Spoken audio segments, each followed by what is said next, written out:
नमस्कार, मैं हूं संदीप चौधरी। आज सीधा सवाल में बात होगी देश के सबसे महत्वपूर्ण और अहम राज्य उत्तर प्रदेश की। बात छोटी सी है, 9 उपचुनाव, 10 में होने थे, 9 में हुए, मिल्कीपुर नहीं किया, उस पर अलग राजनीति हुई, उससे आप वाकिफ हैं। 9 सीटों पर विधानसभा के उपचुनाव होने हैं।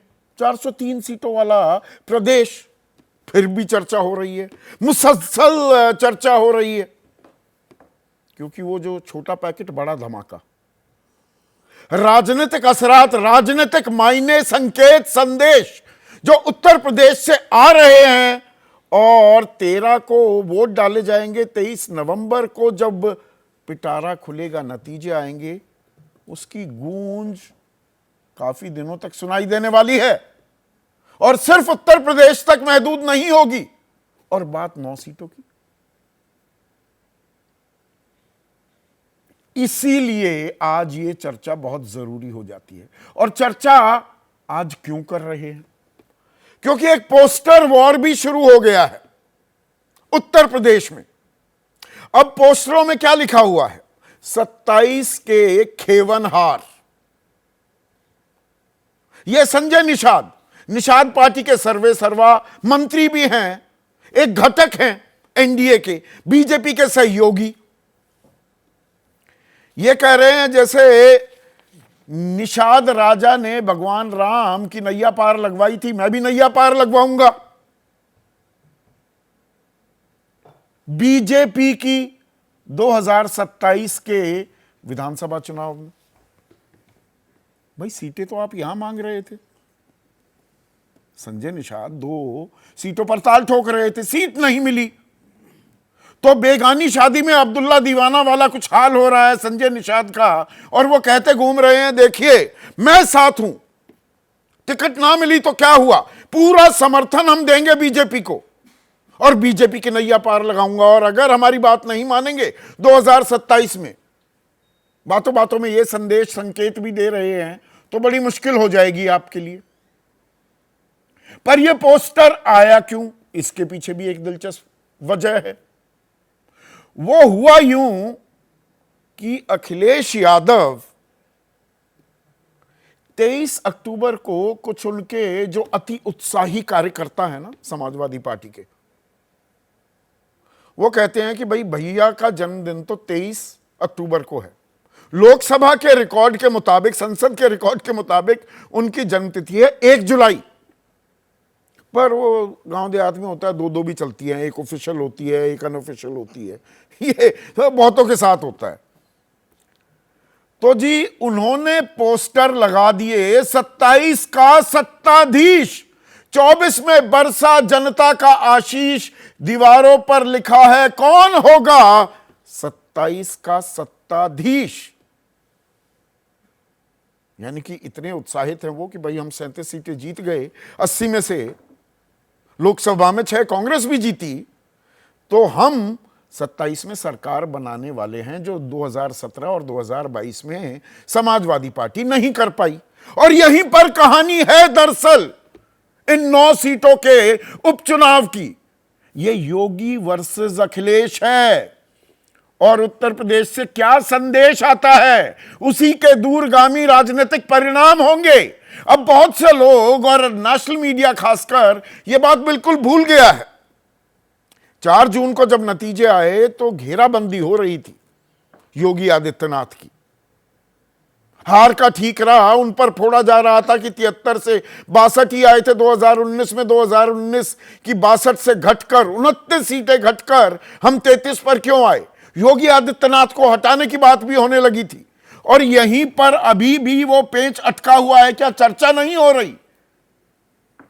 पर ये पर्दे के पीछे की कड़वी हकीकत है क्या कि 9 सीटों पर कैसे नतीजे आते हैं, उसी से योगी आदित्यनाथ का भविष्य, वो मुख्यमंत्री बने रहते हैं या नहीं बने रहते, क्या तय होने वाला है। जबरदस्त जीत हासिल करते हैं तो बल्ले बल्ले, फिर तो कोई दिक्कत नहीं है। हार जाते हैं तो परेशानी का सबब होगा क्या। और इसी में जुड़ जाता है मिल्कीपुर सीट का वहां पर चुनाव ना होना। और चुनाव किस लिए नहीं हुआ, ये मैंने एक कार्यक्रम किया था। गोरखनाथ बाबा जो बीजेपी के उम्मीदवार थे, उन्होंने आरोप लगाया अवधेश पर, जो वहां से पहले विधायक थे अब लोकसभा सांसद हो गए हैं, कि उन्होंने अपने जो कागजात थे जिस नोटरी से नोटराइज कराए उसका लाइसेंस ही खत्म हो चुका था। पर वो तो विधानसभा से इस्तीफा देकर लोकसभा के सांसद की शपथ भी ले ली। और गोरखनाथ बाबा कह रहे हैं भैया मैं ये याचिका वापस ले लूंगा। पर चुनाव आयोग ने इस बात का संज्ञान लेते हुए कि मामला अभी कोर्ट के विचाराधीन है, और इलाहाबाद हाई कोर्ट की लखनऊ बेंच, ये सीधा मामला हाई कोर्ट में जाता है, पिछली 12 सितंबर से वहां पर आज तक सुनवाई भी नहीं हुई। गोरखनाथ बाबा कह रहे हैं वापस ले लूंगा याचिका, पर वहां चुनाव नहीं हुए। तो एक एक सीट कितनी जरूरी है। विपक्ष कह रहा है देखिए मिल्कीपुर में हार गए, जैसे अयोध्या हारे थे, फैजाबाद की सीट हारे, तो ये डबल वैमी हो जाती योगी आदित्यनाथ के लिए। तो ये तो योगी आदित्यनाथ का पक्ष। पर उधर अखिलेश फ्लैटरिंग टू डिसीव जो होता ना, तो कभी लग गया क्या। बीजेपी तो यही दिखाने की, यही साबित करने की कोशिश करेगी it was a mayor blip. जो 4 जून को नतीजे आए, अब नहीं आए अच्छे नतीजे यूपी में, बाई चांस खेल बिगड़ गया, ये तो तुक्का लगा, वो दिखाने की कोशिश करेंगे। अखिलेश दिखाएंगे कि तुक्का नहीं, ये पीडीए की जो रणनीति में चल रहा हूं, पिछड़ा दलित अल्पसंख्यक जो एक साथ लामबंद करने में सफलता हासिल की, उसे आगे बढ़ाऊंगा। पर उस बढ़ाने में अब खेवनहार शब्द पर फिर से गौर करना होगा। निषाद कह रहे हैं मैं खेवनहार हूं बीजेपी का। हमने 2024 के लोकसभा चुनाव में देखा कि कांग्रेस ने समाजवादी पार्टी का फायदा किया और समाजवादी ने कांग्रेस का। समाजवादी खेमे में से भी कोई नहीं कह रहा था कि हम 37 सीटें जीतेंगे, उनके लिए भी एक सरप्राइज था। और कांग्रेस तो भटकती हुई आत्मा की तरह 2.36% वोट बैंक जिसका रह गया हो, 2 सिर्फ विधायक जीत पाए थे 2022 के विधानसभा चुनाव में, 17 लड़े 6 जीत गए। तो दोनों एक दूसरे की नैया पार लगाते दिखे। पर अब गतिरोधक आ गया है, स्पीड ब्रेकर आ गया है दोनों की पार्टनरशिप में। कांग्रेस 5 सीटें मांग रही थी, अखिलेश बोले मैं तो 2 दूंगा, खैर लीजिए और गाजियाबाद लीजिए, बाकी बात खत्म। तो 2 दिन पहले कांग्रेस ने कहा कि देखिए हम जीत दिलवाना चाहते हैं, जीत जरूरी है, इंडिया गठबंधन, हम उनके साथ खड़े हैं, हम कोई उम्मीदवार नहीं उतारेंगे। अब ये दरियादिली लगती है, फेस वैल्यू पर लें बयान को तो बड़ी दरियादिली लगती है, पर अंदर खाने क्या कुछ गांठें भी बन रही हैं, कुछ दरार भी आने लगी है क्या। भाई अखिलेश वखिलेश किया, हरियाणा में भी अखिलेश को नहीं पूछा गया। अभी महाराष्ट्र में अभी कुछ देर पहले का घटनाक्रम है, अबू आजमी ने सीधे एक चेतावनी दे दी, धमकी दे दी कि भैया 5 सीट हमें दो। 5 का तो वो ऐलान भी कर चुके हैं अपने उम्मीदवारों का कल तक, वरना हम 25 पर अकेले लड़ेंगे। शरद पवार से जाकर मिल भी आए। तो ये हरियाणा में हार के बाद, वो मुंह से, जीत के मुंह से निकाली हुई हार कांग्रेस की, मौका दे रही है इंडिया गठबंधन के घटकों को आईना दिखाने का, कांग्रेस को कि भैया संभल जाओ, ये ऐठन, ये मरोड़ ज्यादा दिन चलती नहीं है, पेट में दर्द कर देगी, राजनीतिक दर्द। वो सबक, वो आईना दिखाते हुए अखिलेश ढूंढ रहे हैं, या दरअसल 2 लड़के साथ तो चले थे पर हैंड ब्रेक खींच रही है, हाथ साइकिल का ब्रेक खींचता हुआ दिख रहा है क्या। तो ये आपस में कई चीजें एक दूसरे के अंदर समाती दिख रही हैं, और इसी पर आज हम चर्चा करने वाले हैं। ऐसे में आज का सीधा सवाल, योगी वर्सेस अखिलेश, यूपी देगा क्या संदेश। और गठबंधन में रार, दोनों जगह दिक्कतें हैं। अभी आरएलडी की भी बात करने वाला हूं। ओम प्रकाश राजभर को तो पूछा ही नहीं, आरएलडी को 1 सीट दी गई है मीरापुर की। कौन है असली खेवनहार। भाई आरएलडी समाजवादी के साथ था ना, 2022 में। आज हो गया है बीजेपी के साथ। ओम प्रकाश राजभर समाजवादी पार्टी के साथ थे, अब हैं बीजेपी के साथ। खेवनहार में भी नजर रखने की जरूरत है क्या? चर्चा में बीजेपी की तरफ से प्रोफेसर सौरभ मालवीय, एनडीए गठबंधन जो है उसके अहम घटक, लोकसभा सांसद रह चुके हैं, वरिष्ठ नेता हैं, महासचिव हैं आरएलडी के मलूक नागर,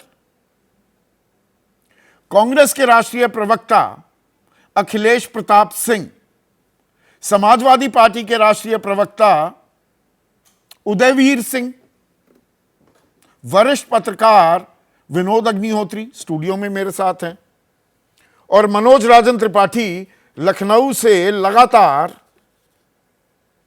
राजनीति को ट्रैक भी करते हैं, किताबें भी लिख रहे हैं, बेहतरीन लेखक हैं। पर उदयवीर भाई, दो लड़के साथ चले थे पर अब समर्थन देने पर मजबूर कर दिया, कोई रास्ता ही नहीं दिया।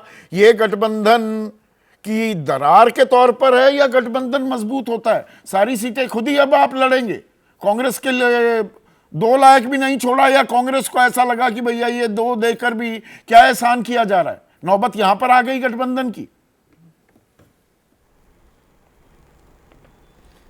ये तो आपसी समन्वय और समझदारी है कि जो चर्चाएं मीडिया, टीवी और दलों के नेताओं के बीच में हो रही थी कि ये मिलेगा कि वो मिलेगा, कि हम लेंगे कि वो लेंगे, उसको नेशनल लीडरशिप ने आपसी सहमति से बहुत आराम से सुलझा दिया। कुछ उम्मीदवार वापस लेने पड़ते, कुछ काम होने पड़ते, उस पर कांग्रेस की लीडरशिप ने जिम्मेदारी पूर्ण तरीके से बात की, और राहुल जी और अखिलेश जी की बात हो के जो रास्ता अच्छा निकला उसको बता दिया गया और दोनों दलों के नेताओं ने स्वीकार कर लिया। आज कांग्रेस की लीडरशिप ने हर विधानसभा के लिए अपनी समन्वय टीम बनाकर भी हमारे पास भेज दी। तो ये तो हमारी और उनकी अंडरस्टैंडिंग है कि निश्चित तौर पे जब 2 दल बैठते हैं तो हर दल का नेता अपने पार्टी के अपने प्रोस्पेक्टिव से सीटें मांगता है, चर्चा करता है। नहीं, 2 शीर्ष नेतृत्व के इंडिया अलायंस को आगे बढ़ाना है। नहीं, इंडिया अलायंस को आप आगे बढ़ा रहे हैं। दोनों सबसे बड़े नेता, समाजवादी पार्टी के भी कांग्रेस के भी, आपस में बात हो गई। जमीन पर यह संदेश उतर पाएगा या कांग्रेसी कार्यकर्ता कहेगा कि भाई ये तो फिर से समाजवादियों ने अपनी चला दी, हमारे को तो ऐसे ही पिछलग्गू बनाकर छोड़ दिया, क्या करें बाहर निकल के? आप तो मुझसे बेहतर जानते हैं जमीनी राजनीति।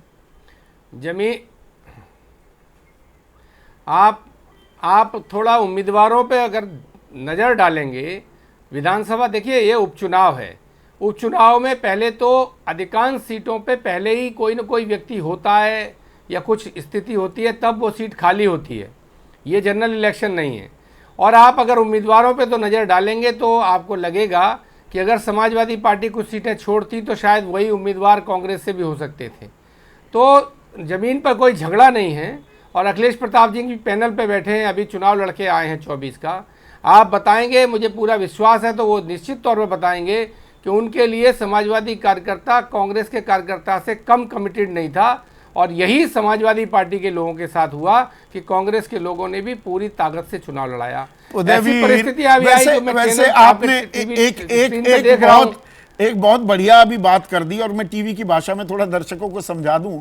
आपने स्क्रिप्ट पहले से ही तैयार करके टेलीप्रॉम्प्टर पर डाल दी अखिलेश प्रताप सिंह के लिए। वो टेलीप्रॉम्प्टर पर एंकर्स वो पढ़ते हैं, मैं तो नहीं पढ़ता, मैं अपने मन से बोलता हूं, पर वो स्क्रिप्ट लिख दी जाती है।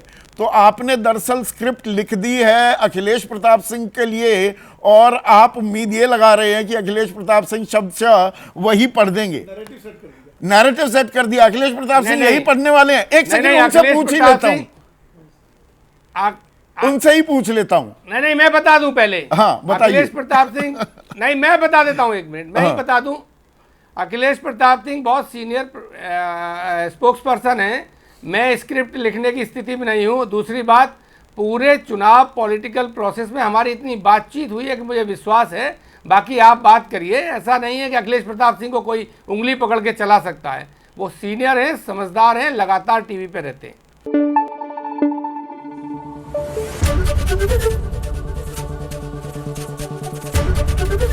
एबीपी न्यूज आपको रखे आगे।